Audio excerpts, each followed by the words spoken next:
আপনার সেল দেওয়া আছে, লোকেশন লোকেশন ওয়াইজে আমার সেল কোয়ান্টিটি কত আছে ওইটা বার করতে হবে। তাহলে আপনি কি করবেন, সেখানে আপনাকে ওয়ান বাই ওয়ান করে এরকম ভাবে খুঁজে ফিল্টার করে করা, কিন্তু সেখানে আমরা কি করব, এখানে ফিল্টার ফর্মুলা ইউজ করবো।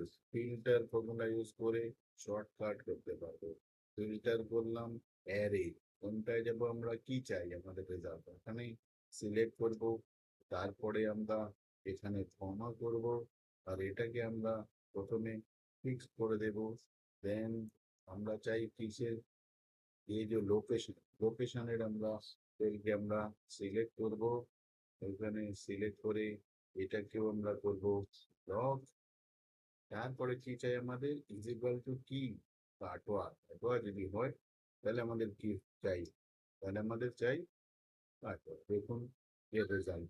এইবার আমরা যদি এই ফর্মুলাটাকে এখানে ড্র্যাগ করে দিই, তাহলে আমাদের সমস্ত রেজাল্ট অটোমেটিকলি পাওয়া যাবে।